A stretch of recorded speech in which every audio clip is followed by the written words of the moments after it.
Hi guys and girls, I'm Obsidian Ant and welcome back to Elite Dangerous. Today, Frontier finally confirmed the new ships for Chapter 4 of Beyond as the Mamba, as well as the Krait Phantom. Now players have long suspected that these were the ships that were coming into the game thanks to the fact that they appeared in beta as NPC ships. Further, Frontier released some promotional material to gaming websites in the form of screenshots today, as well as ship stats. And finally, they showed these ships in action on today's official livestream, and you can see that in the background right here. Now, the Krait Phantom is a variant of the Krait Mark II. It's slightly lighter, a little bit more nippier, and is lacking some of the punch that the Krait Mark II actually had. So the Krait Phantom comes with 2 large and 2 medium hardpoints, 8 internal optional slots, a top speed of 256 meters a second and a boost speed of 358 meters a second. That's unengineered. 8.23 light years laden FSD range, and it will cost around the 37 million credit mark.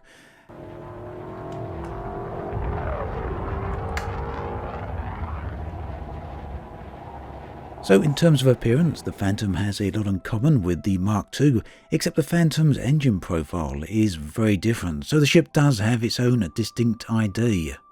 It's also notably lacking a ship-launched fighter bay, which the Mark II does have. Now the Mamba is the new ship. It's the ship probably more people are actually waiting for. It's the first time we've had a complete new ship that isn't a variant in Elite for a while. And this is quite a sleek looking ship. Now the Mamba was in the original Elite, and here it's quite different to its original profile. It's a medium ship that comes with 1 huge hardpoint, 2 large hardpoints and 2 small hardpoints.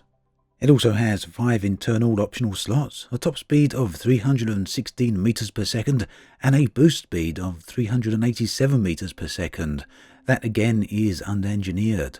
The FSD range is 6.37 light years, and the price will be around about 55 million credits. One thing pretty interesting about this particular ship is the placement of the huge hardpoint. It's right above and behind the canopy, so you get a very good view of the weapon as it's firing if you're using VR. And if you're just using a regular monitor, then of course you'll see all the weapons fire up close and personal.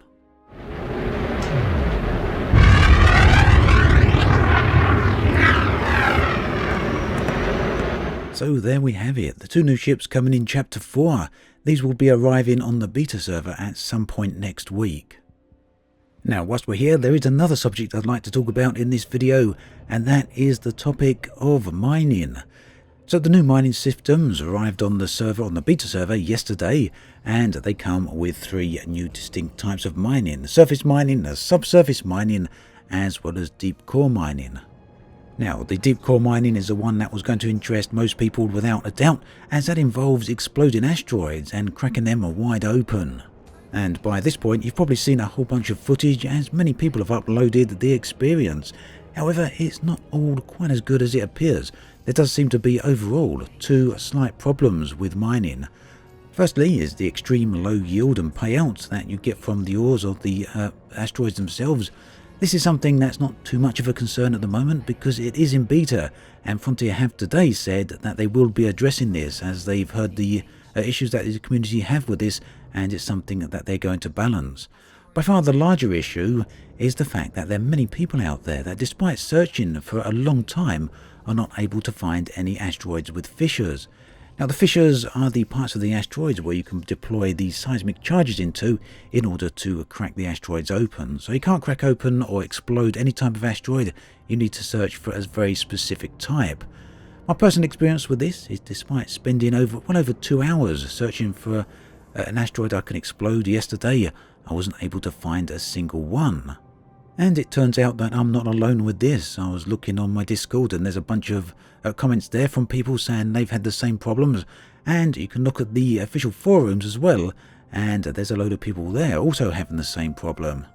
So at the moment it's a little bit early to tell as to whether there is a specific technique to find asteroids with fissures, and despite using these surface probes to find the hotspots within the rings and then going into them and using the asteroid scanner to find the yellow glowing orange, red, goldish colour type hot asteroids, it's even still, it seems impossible, for some people at least, to find the asteroids with the fissures. So I was curious as to how many other people were having the same sort of issues, so I put up a poll on my YouTube channel. Unfortunately, it's been a bit weighted in a funny direction, as I had to put an option in there for people who didn't have access to beta, because they need to vote on the poll in order to see the results. And many people were voting all over the place so they could actually see those results.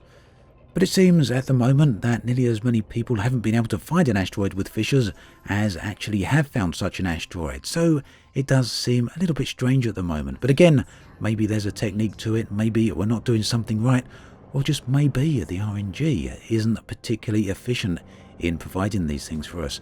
Now, of course, there is the argument that exploding up asteroids, detonating them, shouldn't be a thing that we get to see all the time. But at the same time, spending 2 hours or more looking for such a thing is also not particularly good gameplay, is it? Either way, I'd love to hear your experiences with detonating asteroids. Do let me know in the comments section below. So hopefully this will change over time. I'm going to get back to mining at any rate and be bringing you a video on the comings and goings of all of that very soon. Meanwhile then, this brings us to the end of this video. We've had a look at the 2 new ships, and we're not going to be too long until we get to experiencing them directly. As always, thanks for watching, and I'll catch you guys and girls next time.